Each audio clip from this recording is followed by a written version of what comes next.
Hi, this is Rabbi Jason Rosner. I'm coming to you from Wimbledon in southwest London. I wanted to talk to you today about a topic that's coming up in British elections and in British politics in general, which is the topic of raising the cap on tuition fees for universities. But before we get there, I want to talk to you about Ben & Jerry's ice cream. So this is a representation of a Ben & Jerry's flavor of ice cream, which is called the Bernie Sanders flavor. Now, for those of you who aren't familiar with Bernie Sanders, either because you're not following the American primary elections very closely, shame on you, or because you're living 20 years in the future and you don't remember his campaign slogans, Bernie Sanders' campaign is run on the idea that wealth has concentrated too much into the hands of 1% of the American population, and 99% of the population owns a very small amount of the wealth, and he's running as a democratic socialist. So Ben & Jerry's has capitalized on this, so to speak, by creating the Bernie Sanders flavor of ice cream, in which 99% of the ice cream is mint, and the top 1% is chocolate. So in order to make the Bernie Sanders mint chocolate chip ice cream, you have to break up the 1% of the chocolate and redistribute it throughout the ice cream to make mint chocolate chip. Very clever. However, it is odd that we would get to a point where the electorate is so polarized like this that somebody on the left, like Bernie Sanders, would be a viable candidate, and someone on the right, like Trump, would be a viable candidate. And so I want to talk to you about how we got there, and then a little bit about what's going on in the UK at the moment. So let's back up, and by back up I mean really back up, to something that happens in the Torah in the portion titled Behar.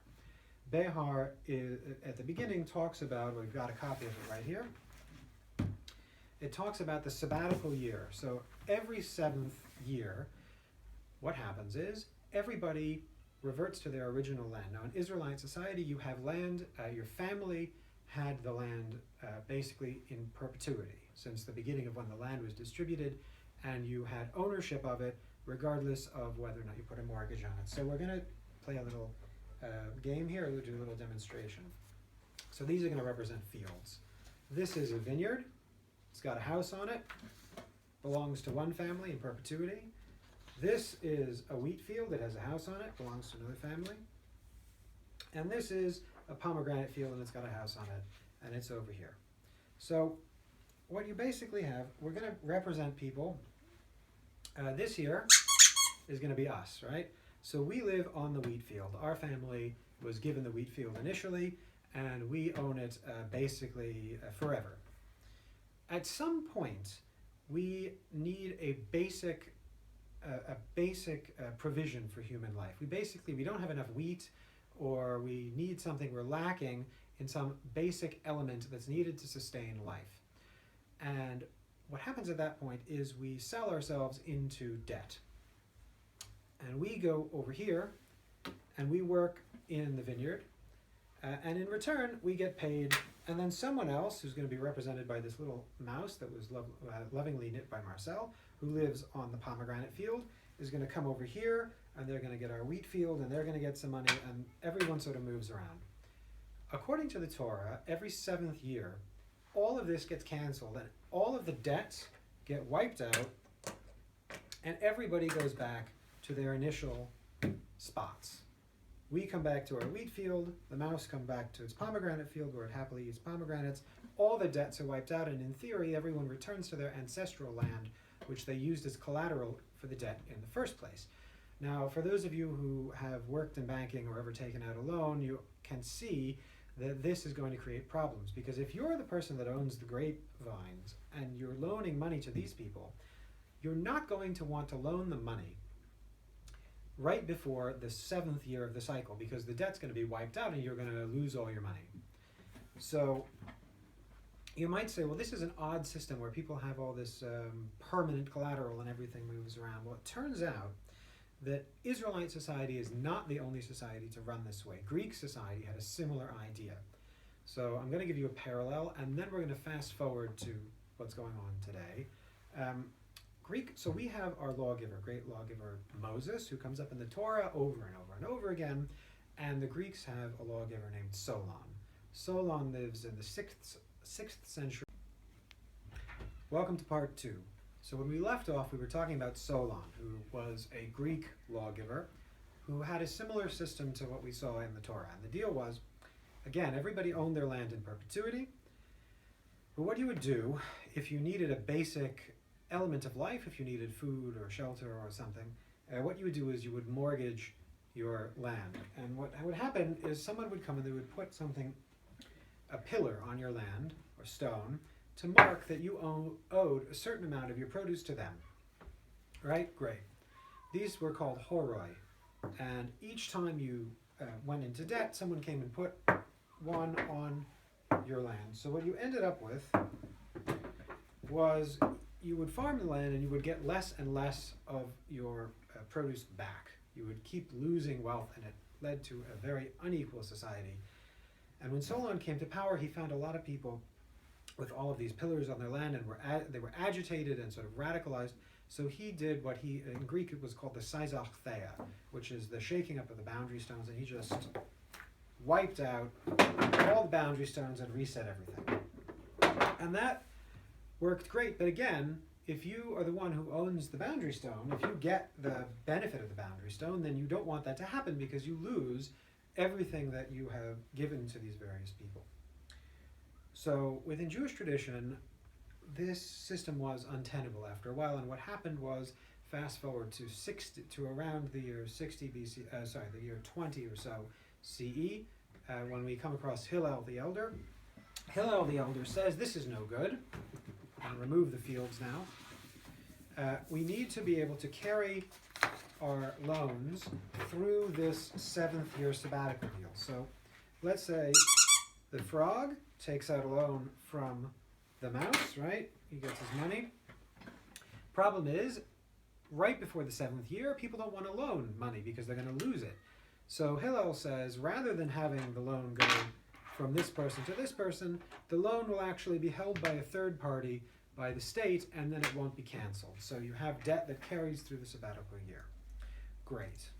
So you have a way of maintaining debt, but there's a bankruptcy element if the system becomes too unstable.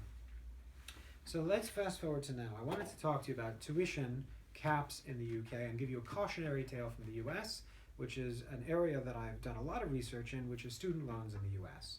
Here in the UK, there's a public university system, and tuition has been going up and up and up, and there's a cap on it. If the cap gets removed, it will be able to climb even higher. Now, the way it happened at first in the US is if you wanted to go to university and you didn't have the money, you could take out a small private loan, which you would be able to pay off, the collateral in this case not being land, but being your theoretical earning potential later on once you had the degree and you had a greater earning potential than before you had it. So you get your degree, right? Wonderful. You got your degree, and you're able to pay off. You're able to pay off your loans. Great. But what happened was universities realized that once debt was available without collateral, they could raise tuition. You got this tuition creep. So let's say the frog here goes to school. It takes out $10,000. Let's say tuition eventually becomes $10,000, and the frog says, well, I need more money because I need to, feed myself or whatever. So the lenders say, we'll give you 15 or 20,000. Great. Then the university says, okay, we're going to charge 20,000. So it's 30,000 and so on. And this keeps going on and on and on until eventually you have now $1.5 trillion in student debt.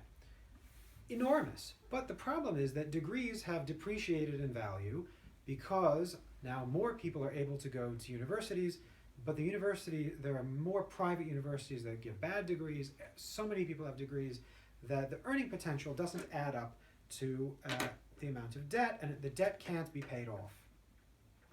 So the US government instituted a kind of sabbatical idea where you would pay an amount of money, of your salary, towards the debt every year.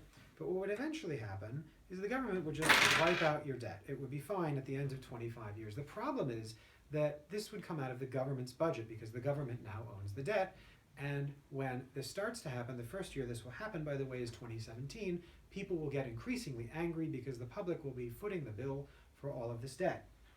And what you end up with as you're seeing now, are people who have an enormous amount of debt that are struggling to pay it off. If you're a school teacher and you have $100,000 in debt, you can't pay it off, you become quite agitated and you start to vote for more and more radicalized candidates in the election. So if you are young, a lot of Bernie Sanders support are these young people who hold a lot of debt, as you see here. Bernie Sanders says, I'll redistribute the money, I'll help with the debt. On the other side of the fence, you have people who are hurt by the mortgage crisis, who want Trump. Now here's the difficulty. Education, a university degree, is now considered a basic need for life, like food and shelter used to be. You need a university degree in order to stay in the middle class, or to join the middle class if you're in the working class, to move up or to stay at the level you're at. So you're now creating debt around, like we saw in our field system, things that were considered basic elements of life, like food or shelter. And what you end up with is a population that gets increasingly agitated because wealth is concentrated in a smaller section, and university education becomes less accessible. So we're starting to see people say, you know what, I don't even want the debt at all, I don't need a university education, and they're walking away. There's a huge wealth divide that's grown in the US and a generational divide that's grown in the US because of the ballooning of this debt. I bring it up at this time because, as I said before, the UK is considering raising the student debt cap, and I wanted to give you this cautionary tale, since here, university education has become considered an essential element of British life, to be careful to not take the path that the US did and end up with an increasingly agitated, radicalized electorate, but to take a measured step to make sure that the public benefit of education is maintained and is accessible to everyone. In a similar way that the Torah attempts to teach us that basic elements of life, food, shelter, etc., have to be accessible to everyone, and there has to be a mechanism for keeping people's debt within a reasonable limit. So thank you very much for listening, and I'll see you all very soon.